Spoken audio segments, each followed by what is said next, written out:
Bonjour à tous et à toutes, ici Pharaoh Sadius. Je viens de terminer Shadow, là, maintenant, à l'instant. J'ai eu le générique, donc je crois que j'ai encore quelques vidéos de conclusion qui restent quelques heures de jeu pour vraiment conclure l'aventure avec quelques cinématiques et autres. Mais ça, je ferai ça demain. Je pense que je peux vous dire mon avis sur Shadow. Je suis sur le cul en fait. C'est quelque chose d'assez impressionnant. Je suis sans voix en fait. Je m'attendais pas à ça. À quel point je suis impressionné par la qualité qu'a fait Ubisoft sur ce jeu. Mais avant de parler des qualités, je vais vous dire ce que je pense globalement du jeu. Le reproche que je ferai à Shadow, c'est qu'en fait, sur la map, il y a très peu de quêtes secondaires. Les rares quêtes secondaires que possède le jeu, ce sont soit des quêtes très bien écrites, mais qui sont très très rares, soit des quêtes FedEx où il faut tuer des bandits, soit des quêtes qui vont nous demander d'affronter des ordres, qu'il y a de la narration derrière, il y a de la mise en scène derrière, même si c'est relativement rare. Mais voilà. Le jeu, c'est quand même full non-quête, il y a très peu de quêtes secondaires, et en fait on se retrouve donc à faire différentes activités. Donc là je peux vous montrer les activités, qui est le kata, qui est apprendre un système de combo, récupérer des parchemins, faire des activités de Yabusame, faire des Kujikiri, récupérer peindre les oiseaux, récupérer des collectibles, il y a énormément de collectibles, et faire les châteaux. Donc effectivement, que quand on y réfléchit, on aurait aimé que Ubisoft fasse un peu plus d'efforts là-dessus. Parce qu'ils sont tombés sur les travers, du collectible. Les travers du collectible, on avait réglé ce problème avec Odyssey. Odyssey avait quasiment pas de collectible, et même si des gens ne sont pas d'accord avec ça, faire d'efforts, faire des camps militaires, ce ne sont pas des collectibles, c'est 100%, comment dire, optionnel. Là, vous avez quand même un sentiment obligatoire de faire ces collectibles, dans le sens en fait où les forts, est-ce qu'il y en a un, histoire que je vous montre ça, j'en ai vu un là, oui, voilà. Dans ce fort vous donne des points de compétence, vous donne une tenue légendaire, donc ce qui fait que vous avez ce sentiment d'être obligé de faire l'effort.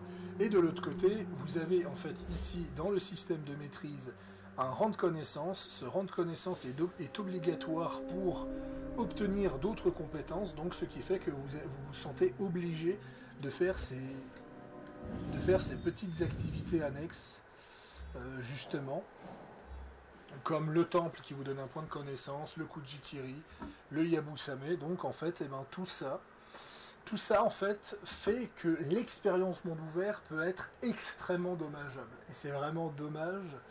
Et ce genre de choses, malheureusement, les mondes ouverts de ce format, ça a toujours été une plaie, que ce soit dans Cyberpunk avec les activités policières ou les 200 contrats qui sont extrêmement FedEx, que ce soit The Witcher 3 avec ses points d'interrogation, où c'était majoritairement déni, des camps de bandits et autres. Qu'est-ce qu'il y avait, Hogwarts Legacy et ses épreuves de Merlin, Mad Max et ses camps à détruire, Ghost of Tsushima et ses camps mongols à détruire. Donc malheureusement, c'est un peu la lie des mondes ouverts, type troisième personne, voilà. Bien sûr, Elden Ring avait un système monde ouvert qui était légèrement mieux, mais qui avait quand même pas mal de zones vides. Et de l'autre côté, bien sûr, on a les jeux Bethesda, voire même Kingdom Come Deliverance, même si Kingdom Come Deliverance a quand même énormément de zones vides, donc c'est pas non plus le bon modèle à suivre. Malheureusement, les mondes ouverts, on va quand même subir ça encore pendant des années, parce qu'apparemment la recette du monde ouvert, ça pose problème, mais vraiment, j'aurais préféré clairement avoir moins d'activités et des quêtes narratives en suivant des personnages importants, comme par exemple avoir des quêtes avec Hideyoshi, avoir des quêtes avec Sanmaru, avoir des quêtes avec Nobunaga. Voilà, ça c'est ce qui me dérange beaucoup.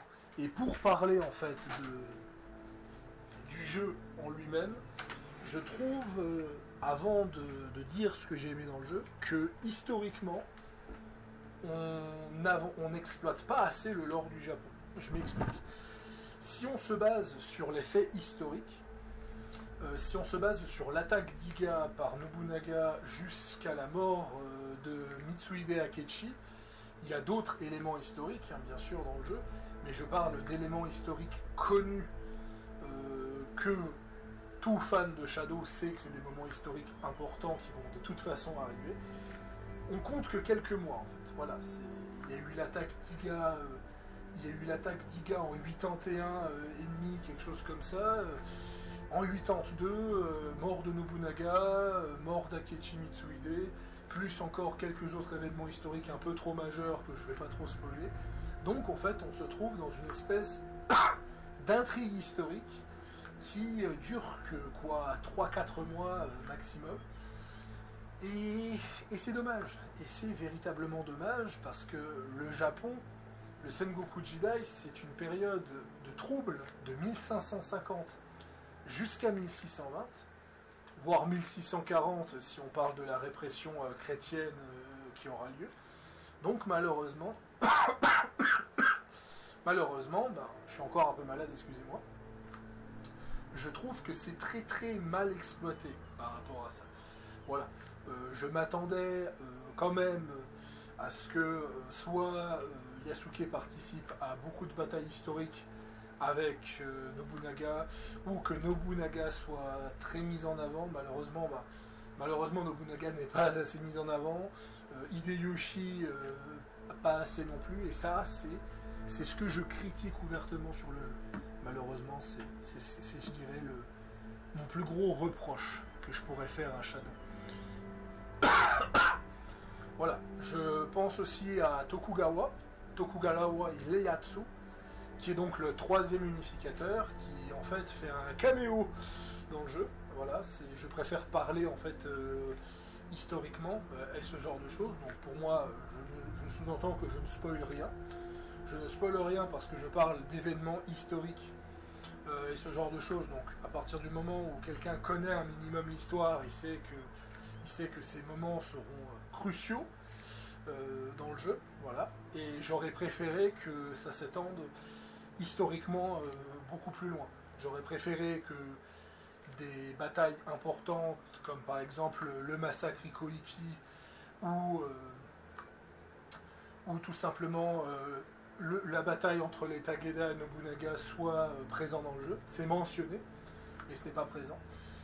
J'aurais aimé que le jeu aille peut-être jusqu'en 90 par exemple, mais je peux comprendre qu'avec l'intrigue qui est quand même bien centrée autour de Yasuke, même si ce n'est pas le personnage principal, en tout cas c'est pas comme ça que j'ai ressenti au niveau du jeu. Pour moi, Yasuke il est là pour faire une connexion avec les anciens Assassin's Creed. Je m'explique. Pour le héros principal, que ce soit dans les bandes annonces, les trailers et dans le jeu, c'est Naoe. Naoe, c'est le personnage principal du jeu, c'est le personnage phare où on suit l'histoire du jeu. Elle a énormément de flashbacks, elle a des quêtes secondaires qui sont très intéressantes et ce genre de choses. Et finalement, elle affronte une menace, et ce genre de choses. Et Yasuke la rejoint en cours de route pour l'aider. Et le truc, c'est que en fait, Yasuke il a sa propre intrigue à part, et en fait, Naoe reçoit de l'aide de Yasuke pour son intrigue, mais pas l'inverse. Vraiment, on est vraiment, pour moi, sur le fait que Yasuke est un perso secondaire, et même s'il a beaucoup d'importance, tout le jeu est pensé pour être joué avec Naoe. Au niveau des explorations, au niveau des activités, il y a beaucoup d'activités avec Naoe. Il y en a aussi avec Yasuke, mais il y a beaucoup d'activités qui sont pensées avec Naoe. Combien de fois j'ai voulu escalader un château et j'ai dû vraiment trouver une autre route parce que c'était impossible de passer par là avec Yasuke. Il y a vraiment ce sentiment où Naoe est le personnage central qui a un potentiel de malade. Et pour ne pas spoil le scénar, ça se sent que la suite, les DLC, les extensions vont être foutrement centrés sur Naoe, là où je pense que Yasuke il va être mis de côté parce que son intrigue est par contre, elle, lui, totalement terminée. La question c'est est-ce qu'il va quitter le Japon, est-ce qu'il va rester, voilà, on ne sait pas. En tout cas, je pense que son personnage va clairement être mis de côté avec le temps. Et en plus, avec toutes les polémiques qu'il y a eu, je ne sais pas qu'est-ce qu'ils vont en faire sans que ça foute un scandale. Donc ça, c'est la première chose à dire. Voilà. J'aurais aimé que le jeu se montre beaucoup plus gourmand, parce que je pense que, si on doit être honnête, je dirais même pas qu'il y a eu un an de timeline. Je dirais même pas qu'il y a eu un an de timeline, je dirais qu'il y en a eu quoi, 3 mois peut-être max. 3 mois de timeline. Il faudrait que je regarde quand a eu lieu la bataille d'Iga. Je vais regarder comme ça maintenant sur internet la bataille d'Iga, histoire d'avoir des informations plus ou moins intéressantes à ce sujet. Voilà. 2 reprises en 1581. Donc ouais, en 1581, donc en tout, le temps que Naoe, comment dire ça, le temps que Naoe reprenne ses esprits, ce genre de choses, il y a eu la période de repos aussi, la période de récupération dans le tuto, je ne sais pas combien de temps ça a duré, en tout cas le temps où la véritable aventure commence, et la mort de... non pas, je vais rien dire, et la fin du jeu, on va dire ça comme ça, j'ai l'impression qu'il dure que 3-4 mois. Et j'ai vraiment l'impression qu'il y a 6-7 mois, c'est vraiment le début du jeu, le placement de l'intrigue, et ce genre de choses, peut-être l'entraînement de Naoe, voilà, c'est pas évident à juger au niveau de la timeline, c'est assez casse-gueule, voilà, là-dessus. Mais ça m'a l'air extrêmement court pour un Assassin's Creed. Je pense que j'ai jamais vu un Assassin's Creed avec une timeline aussi courte. Voilà, on sort d'un Valhalla qui a duré 10-12 ans si on se base sur les écrits. Odyssée, 10-12 ans aussi. Origins, il a duré au moins 5 ans parce qu'il y a la mort de César, donc on fait un bond de 4 ans. Mais là, vraiment, j'ai vraiment l'impression que tout s'est passé en l'espace d'un mois et demi. C'est assez fou quand on se base au niveau des intrigues. Et c'est relativement dommage. Mais par contre, scénaristiquement, on est sur quelque chose de fort. Donc maintenant, ça, j'ai fini au niveau des points négatifs. Donc je répète mes points négatifs. Manque de quête secondaire, donc répétitivité qui va se ressentir rapidement. Et historiquement, ils se sont montrés très timides. Voilà. Ils se sont montrés très timides. Au niveau du reste, le jeu est incroyable. J'ai passé 125 heures dessus. Je n'ai pas vu le temps passer. Je n'ai pas vu le temps passer, ce genre de choses. Et en fait, vu qu'à partir d'un moment, je me suis dit, je vais quand même avancer le scénar, je vais quand même avancer l'intrigue, malheureusement, je me suis fait avoir. Je me suis fait avoir par le fameux syndrome d'Assassin's Creed. On pouvait voir sur Origins, surtout, le fameux syndrome de allez, je vais faire encore une quête, j'ai encore des intrigues à faire derrière. Et en fait, je me retrouve de façon abrupte sur la fin du jeu. Voilà, je veux dire, je suis encore un peu perturbé par rapport à ça. Le rythme un peu trop violent de la fin. Mais c'était quand même super. C'était quand même super. Et en fait, quand je constate, j'ai encore beaucoup de choses à faire. Parce qu'il y a vraiment des zones entières que je n'ai pas explorées avec la quête principale. Je veux dire, Wakaza se passe majoritairement dans des villes. L'intrigue se passe majoritairement dans des villes. Et à Tamba aussi, c'est très centré sur une ville ou autre. Donc, par exemple, qui je n'ai quasiment pas exploré. Donc, j'ai des choses à faire. J'ai des choses à faire. Je vais m'amuser beaucoup ces prochains jours. Parce que à poncer le jeu, pourquoi pas faire le platine, on verra avec le temps. Mais ça a été une super expérience. Au niveau de l'exploration, le jeu vous récompense énormément. Il vous récompense énormément dans le sens où, dans les anciens Assassin's Creed, par exemple, je prends Valhalla. Valhalla, vous avez un point d'interrogation qui vous indique un coffre. Dans ce coffre, vous avez soit un objet, soit un lingot. Donc vous êtes obligé d'ouvrir ce coffre. Dans Odyssée, vous savez qu'à part part un set, le set du pèlerin, tous les sets s'obtiennent sur des trucs spécifiques. Donc vous pouvez ne vider aucun camp dans Odyssée. Vous êtes tranquille là-dessus, il n'y a pas de problème. Donc c'est un peu frustrant parce que l'exploration n'est pas du tout récompensée dans Odyssée, et ce qui est con, c'est l'un de mes préférés. Et Origins, c'est à peu près pareil. Voilà. Après, il n'y a pas le concept d'objet important, parce que dans les anciens Assassin's Creed en général, on te disait où trouver tel ou tel item. Je pense à Unity et Syndicate, et les anciens, on lootait ce qu'on lootait. C'est pas non plus hyper important, c'était juste des carrés de santé. Donc vraiment, dans Shadow, je me suis baladé tranquillement. Je me baladais au calme vers une rivière et autres. Et d'un coup, je m'approche de la rivière et le jeu m'indique qu'il y a un coffre légendaire à proximité. Voilà, comme ça, un coffre légendaire à proximité. Je me suis dit, juste en me baladant, et je décide de l'ouvrir, et je tombe sur un item légendaire qui, je crois, augmente mes dégâts de façon permanente en fonction du nombre de points de compétence que j'ai mis sur un truc. Donc je me suis dit, waouh, putain, super. Et ça, j'ai trouvé ça cool. J'ai trouvé ça cool que l'exploration, c'est pas juste banal de un fort égale un légendaire, donc je vais faire que les forts. Non, il y a un vrai sentiment de balade. Et si vous n'aimez pas vous balader, il y a un détecteur, donc le contrat, où une fois par saison, il peut vous indiquer des objets. Donc si vous n'aimez pas explorer, il y a une contre-proposition. Donc ça, je trouve ça cool, parce que ça permet de créer deux styles de jeu complètement différents. Donc vraiment, ce côté exploration récompensée, et aussi le fait que cette fois, on fait un fort, comme dans Odyssey, comme dans Origins, comme dans... non pas Valhalla, mais comme dans Odyssey Origins, on fait un fort. Mais la différence, c'est qu'on vous propose toujours un légendaire. Ça donne envie de le faire. Ça donne vraiment envie de le faire. Et en fait, l'exploration du fort, parce que les châteaux de Shadow sont tellement magnifiques, les forteresses japonaises sont tellement criants de beauté et de recherche qu'on a vraiment envie de les explorer. Justement, avec toutes les possibilités de gameplay de maintenant, que ça donne envie de récupérer cette récompense. Je me rappelle, le premier château que j'ai fait, c'est le château du tuto, je l'ai refait. J'ai obtenu une armure qui me permet de lancer un kunai automatiquement, le fameux lancer de couteau classique de Mirage. Et j'avais trouvé ça hyper cool, je me suis dit, waouh, c'est intéressant, et ce genre de choses. J'ai récupéré une capacité hyper cool, et en plus, c'est le système de gravure d'Odyssée.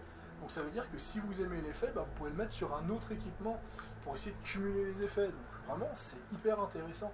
Alors de nouveau, c'est pas la fête au build, parce qu'on passe à un Odyssée qui avait 5 pièces de build, un Shadow qui en a 3 plus l'arme. Donc c'est un peu léger, c'est un peu dommage là-dessus.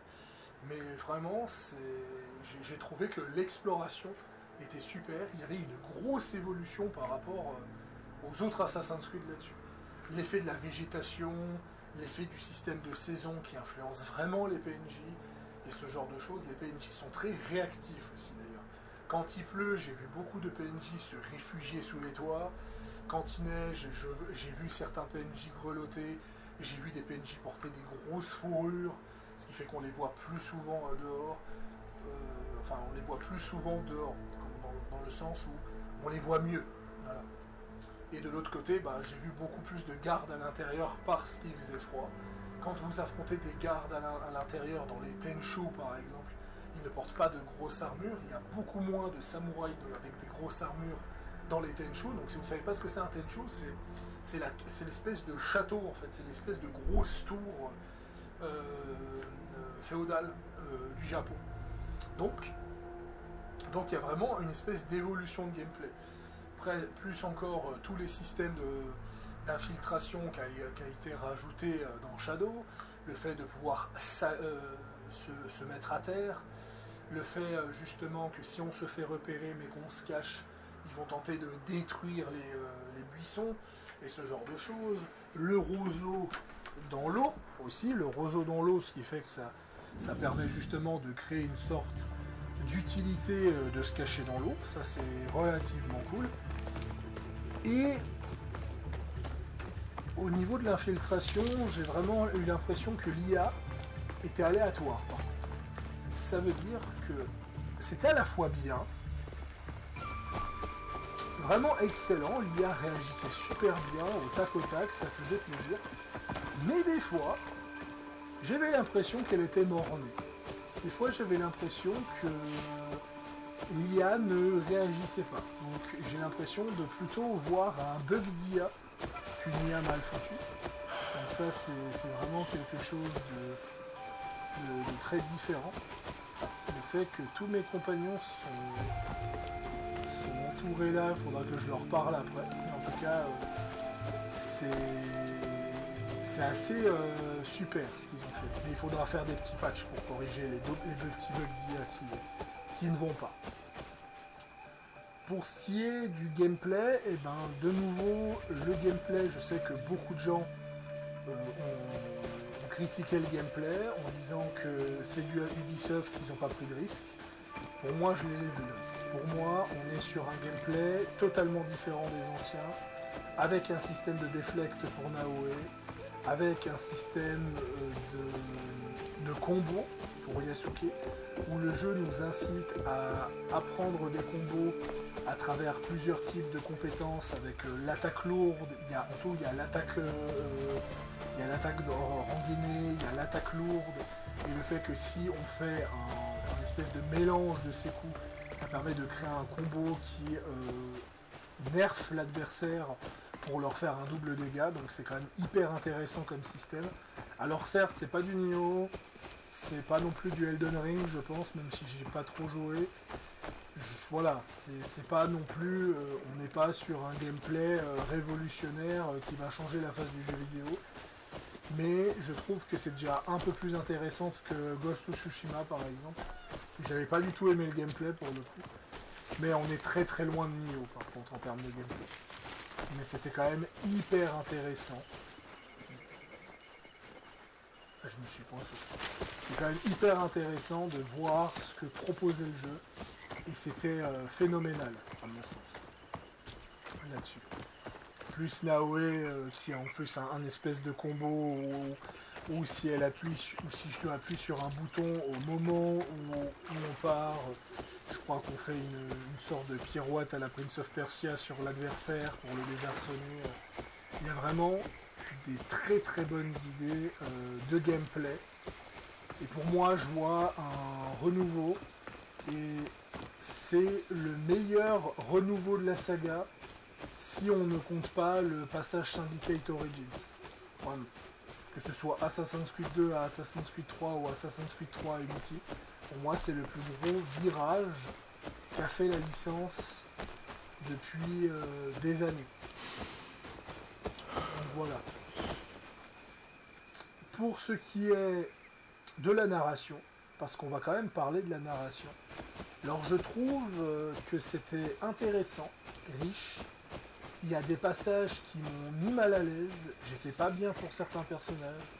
L'intrigue est relativement cool, mais accompagnée de quelques défauts. Le premier, vous l'entendez.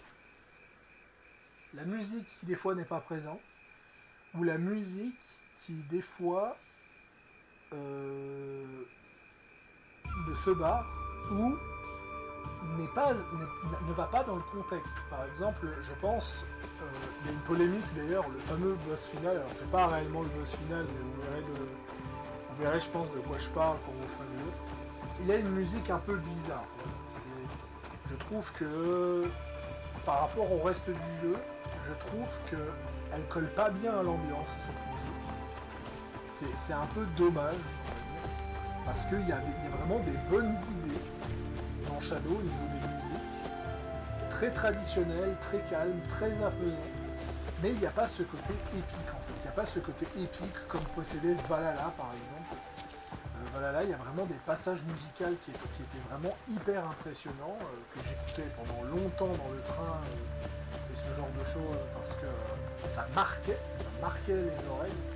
Je trouve que Shadow a une OST digne d'Odyssée, ça veut dire qu'elle est très bien, elle est cool, mais elle n'est pas hyper marquante. Et ça, c'est vraiment dommage. C'est vraiment dommage. On aurait aimé on aurait aimé une musique beaucoup plus marquante, et j'espère que au niveau des DLC, ils feront un effort là-dessus. Parce que pour moi, c'est vraiment ma plus grande tristesse. C'est au niveau de sa musique. Mais narrativement parlant, on est vraiment sur quelque chose de très solide. Je pense que c'est l'Assassin's Creed qui m'a le plus marqué. Alors peut-être pas narrativement, mais dans sa globalité, c'est celui qui m'a le plus marqué. Clairement. Au niveau de son gameplay, au niveau de ses possibilités, je suis quand même resté sous le choc à pas mal de moments clés d'Assassin's Creed Shadow. Pas ce que pas forcément fait la plupart des Assassin's Creed, donc je suis assez surpris de Shadow. Mais c'est vrai que narrativement parlant, il y a des personnages forts comme Nobunaga qui auraient mérité d'être plus présents. Donc voilà, c'est ça le réel problème. Je vais maintenant parler du côté assassin, parce que ça c'est quelque chose que j'ai lu, mais qui est complètement faux. Les gens ils disent que c'est pas un Assassin's Creed. Bah en fait si, c'en est un. C'en est un dans le sens où je peux pas réellement vous spoiler. Les Templiers sont présents.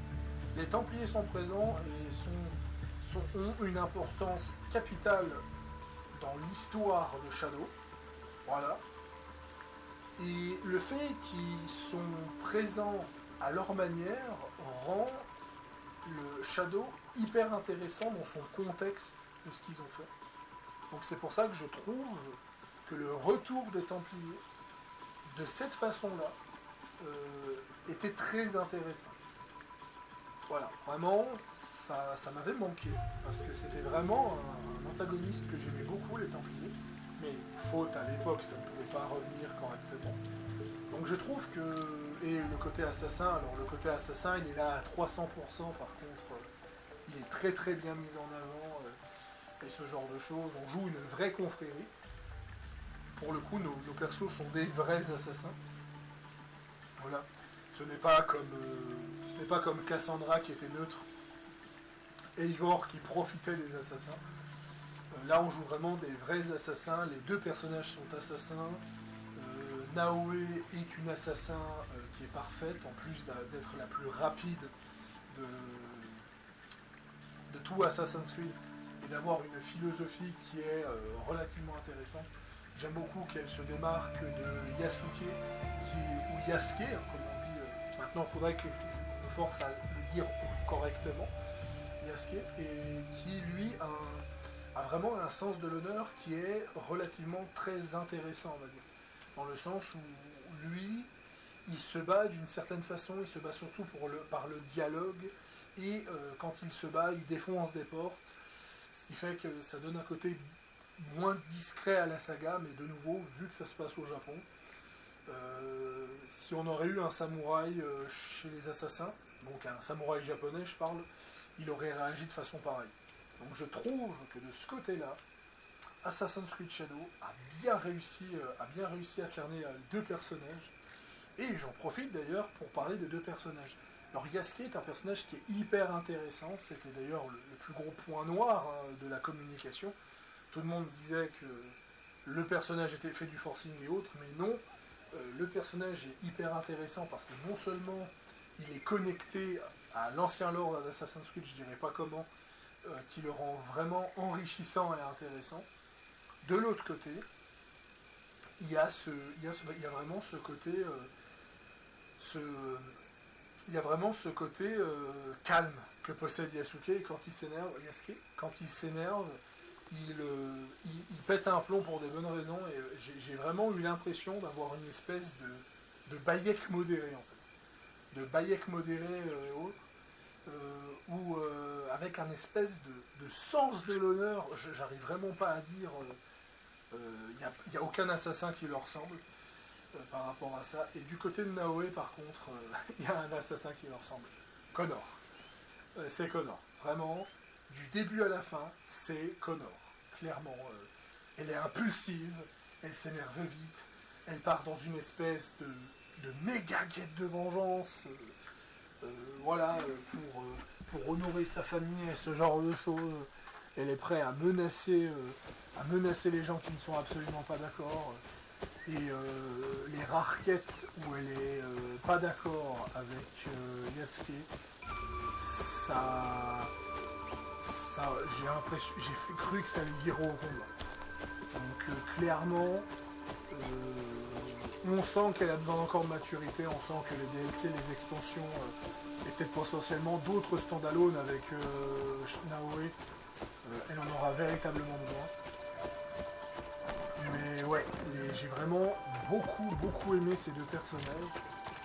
Je pense que...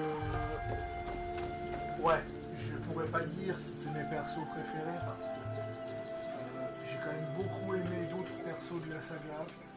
Mais en tant que pur assassin, en ne prenant en compte que les assassins, je pense que Naoe et Yasuke feront partie de mon top tier. A noter que pour moi mon top tier ça a été Connor. Edward, je le mets pas trop dans la confrérie. Je dirais que c'était vraiment Connor en première place. Donc vu que Naoe est une sorte de version féminine de Connor, forcément elle va arriver de la première place et je trouve que Yasuke ressemble beaucoup à Bayek, qui était aussi un de mes assassins préférés pour le coup, donc vraiment des personnages qui sont très attachants, où le jeu est quand même relativement bien écrit et donne envie de suivre. La quête principale était vraiment du miel. La quête principale c'était du miel, c'était vraiment d'une profondeur que j'avais pas vu depuis pas mal de temps. Ça change de Mirage que j'ai vraiment trouvé décevant pour le coup. Donc vraiment, qu'est-ce que je pense d'Assassin's Creed Shadow? Maintenant que j'ai parlé du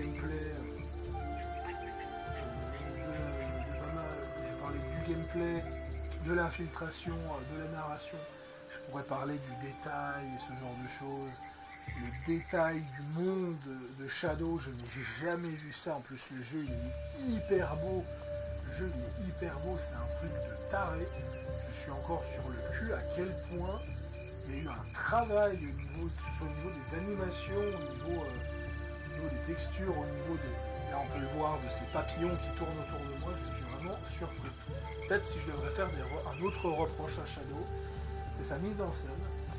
Qui est une mise en scène qui est meilleure que Valhalla, mais qui est toujours dans le même style en fait.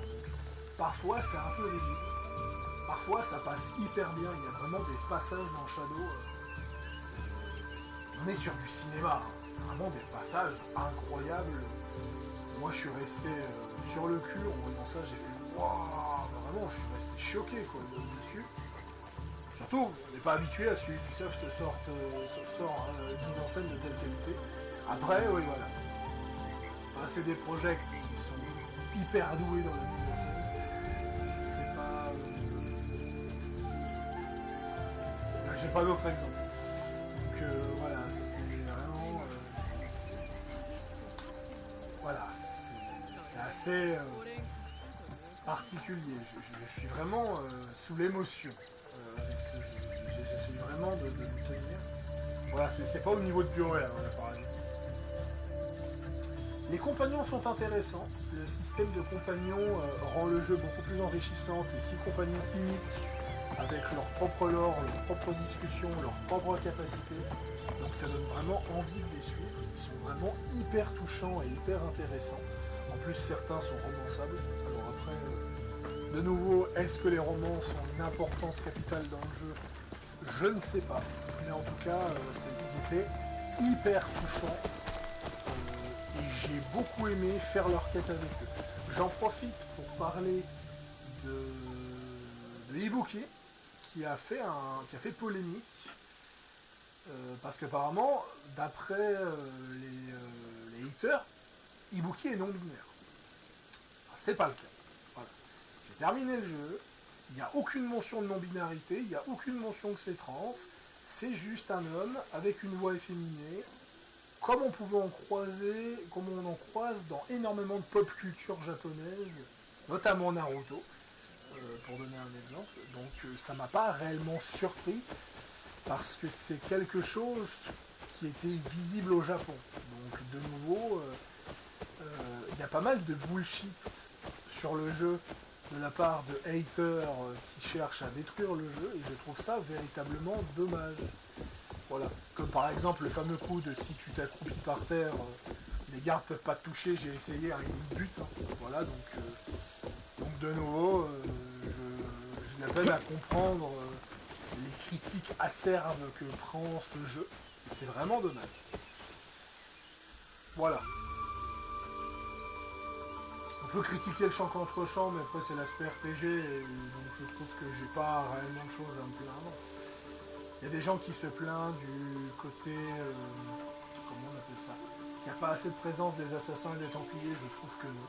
Je trouve que quand on sait ce qu'ont fait les templiers dans le jeu, je trouve vraiment qu'on est vraiment sur du équivalent par rapport à la saga. Il n'y a pas de problème. C'est plus que dans Valhalla, plus que dans Odyssey, un poil plus que dans Origins, je dirais. Donc, voilà, c'est peut-être le Assassin's Creed le plus assassin depuis Syndicate. Clairement. Voilà. Et mon avis, quand il a la meilleure infiltration de la saga, le meilleur gameplay de la saga, que scénaristiquement, il approche des meilleurs, et pas le meilleur pour autant, mais il approche des meilleurs, plus la qualité du monde, le retour des compagnons qui sont intéressants,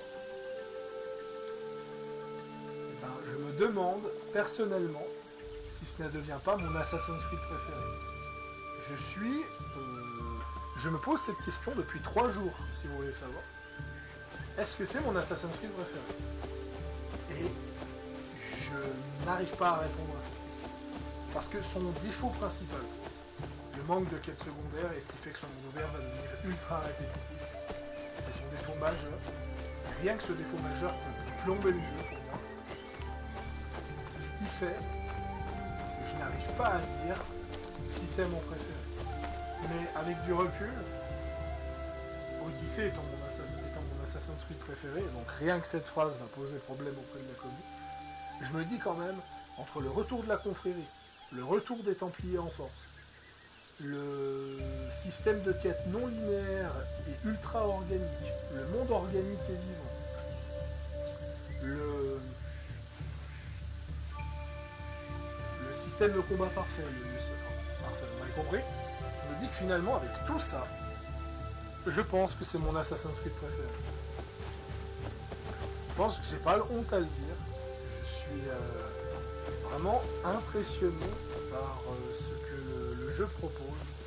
Et si vraiment j'ai encore quelque chose à dire pour pas me montrer que je suis... parce que les gens vont me traiter d'éternel suceur, le jeu est mal optimisé avec le fion. Il est très mal optimisé. J'ai des chutes de 10 FPS sans explication. Je joue tranquillement, tout d'un coup je passe à 10 FPS. Voilà, à 10 FPS pendant 1 heure, c'est chiant. Et ça, j'ai pas d'explication de pourquoi c'est comme ça. J'ai pas d'explication de pourquoi c'est comme ça. Et ça m'a plombé mon expérience. Ça va mieux avec l'autre fixe, mais voilà. Donc vraiment, c'est un Assassin's Creed où je vais passer beaucoup de temps. Parce que si j'ai 125 heures actuellement, pour vous comparer, un Valhalla m'a pris à peu près 100 heures à peu près à terminer le jeu. Valhalla. Odyssey 142, mais par contre j'avais clean toute la map. Par contre, j'avais vraiment clean la totalité de la map. Là, franchement, je suis très loin de clean la totalité de la map quand il y a presque la moitié de la map que j'ai pas fait. J'ai presque l'impression d'avoir rushé le jeu. Et c'est ça qui me rend fou en fait. Je me suis dit, mais comment tu peux avoir rushé le jeu? T'as passé 125 heures, enfin, tu vas pas dire que t'as rushé le jeu. Et le système de repère. Comment je ne peux pas parler du système de repère qui pour moi est la meilleure invention d'Assassin's Creed Shadow. Le fait que vous avez des repères et que vous pouvez tout simplement construire et rajouter ce que vous voulez dans votre décor pour donner de l'ambiance. Voilà. Le Kamon des Hashiba. Voilà. On va le mettre tout simplement. Est-ce que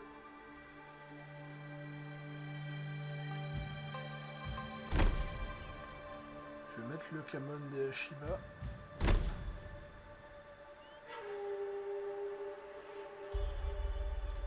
Et je vais en mettre un là au fond.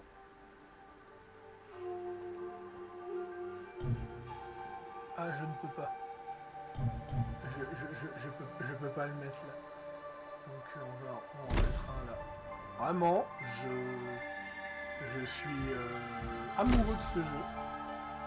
Et je m'attendais pas, avec toute la méfiance que j'avais de Shadow, je m'attendais pas à autant prendre du plaisir sur le jeu, à autant m'amuser.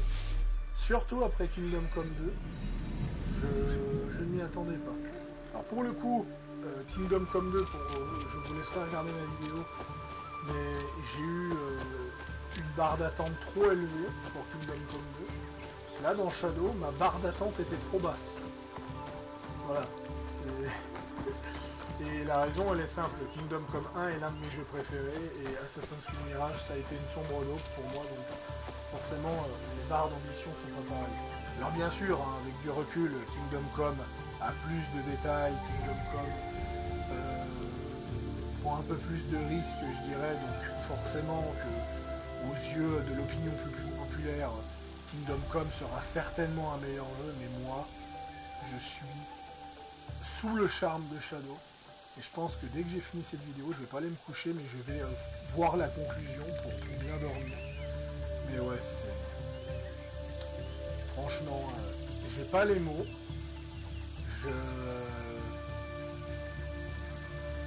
Ouais, c'est pas évident pour moi, mais on sent l'amour des développeurs. On sent l'amour des développeurs d'Ubisoft qui ont vraiment voulu se donner au maximum. Alors maintenant la question c'est, est-ce qu'ils se sont donnés au maximum parce qu'ils savent qu'ils sont à deux doigts de fermer, ou est-ce qu'ils se sont donnés au maximum parce qu'ils adorent le Japon? C'est à vous de juger, c'est pas à moi de juger ce cas d'école, mais de mon côté, ils ont fait un taf formidable. En tout cas, les ventes m'ont l'air relativement bonnes. En plus de ça, il y a eu la signature là, que comme quoi ils vont recevoir 4 milliards de la part de Tencent pour ouvrir une filiale. Donc je pense que l'avenir d'Ubisoft est vraiment tranquille et sécurisé. Mais ce jeu, je vais y passer du temps. Je vais y passer pas mal de temps, en tout cas. Et j'aurais aimé, je pense, donner un avis un peu plus neutre à ce jeu. Et c'est pas évident pour moi. C'est pas évident pour moi pour donner un avis un peu plus neutre. J'ai vraiment essayé de trouver les points négatifs qui m'ont vraiment dérangé. Et les points positifs que j'ai adorés. Et malheureusement, on a un peu l'impression que je suis... comment dire?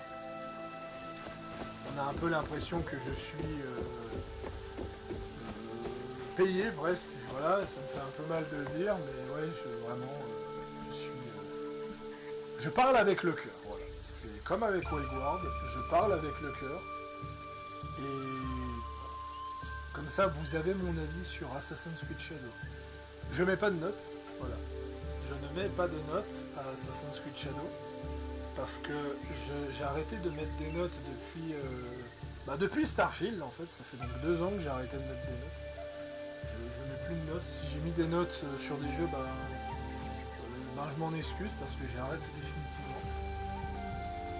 Pour moi, les notes ça sert à rien parce que c'est trop subjectif en fait. Voilà. Mais quand je trouve un gameplay si génial, quand je trouve que l'infiltration marche, quand j'ai envie de me balader, quand des fois j'ai juste envie de marcher et de marcher tranquillement comme ça pendant des heures, je me dis c'est bon. Le jeu il est contemplatif, le jeu il a marché et ce genre de choses. Alors bien sûr, le jeu n'est pas pour tout le monde, parce que le gameplay peut être un peu rigide pour certains. La boutique de microtransactions, je peux vous la montrer, va faire grincer des dents. Alors non, ça c'est pas la boutique de microtransactions, mais je vous l'explique vite fait. L'espèce de système Battle Pass, là. En tout, c'est un Battle Pass entièrement gratuit avec des anomalies qui vous donnent des récompenses. Sur le papier, c'est relativement cool, mais c'est juste un système pour forcer les joueurs à rester pendant plusieurs semaines. Donc je trouve que c'est nul, à chier. Le système de la boutique, pour vous montrer le système de la boutique, alors c'est là. Le problème, c'est que les objets sont pétés. Voilà, c'est genre une Naginata qui vous restaure du soin. quand vous touchez un ennemi empoisonné, 100% de chance de coup critique quand vous n'avez pas été touché, voilà, c'est créer un nuage empoisonné après une parade, rien que ça, ça argit immédiatement les attaques de posture après un empoisonnement. Voilà, on est vraiment sur des débilités en termes de build et ce genre de choses. Et vraiment, il faut vraiment qu'Ubisoft arrête de faire des microtransactions qui boostent le joueur comme ça. Vous savez déjà mon avis sur les microtransactions d'Ubisoft quand je vois la qualité qu'a proposé Valhalla en termes de suivi. Je suis pas contre les microtransactions, et vous le savez, hein, j'ai défendu les microtransactions de Starfield par exemple, mais clairement, il y a un équilibrage qui se fait, parce que cette espèce d'incitation à acheter des objets, parce que c'est équilibré avec le fion, je trouve ça vraiment dommage, Ubisoft. Voilà. Je dis ça en tant que fan, je dis ça en tant que quelqu'un qui aime vos productions, calmez-vous. Calmez-vous avec les microtransactions parce que ça fait juste en sorte que les gens vous détestent et encore plus quand les objets sont surcraqués. C'est vraiment dommage. Ah, ça, non, c'est bon. Voilà. Dommage par contre qu'on ne peut pas prier sur les temples qu'on rajoute. Ça aurait pu donner un cachet au jeu. Et je dirais que c'est relativement dommage de ce point de vue. Voilà. Et l'éclairage qui est pas mal aussi. Donc je pense que j'ai dit mes défauts, dit mes qualités. Et je me réexcuse encore une fois si vous trouvez que je vais trop loin. Mais de nouveau, c'est un avis à chaud. Voilà, c'est mon avis, c'est Assassin's Creed Shadow. Pour moi, le meilleur de la licence qui part sur un total renouveau. Peut-être que je ferai une seconde vidéo un peu plus mesurée avec Petit Vent quand il aura fini le jeu. Voilà. C'était Pharo Sadius, à plus tout le monde.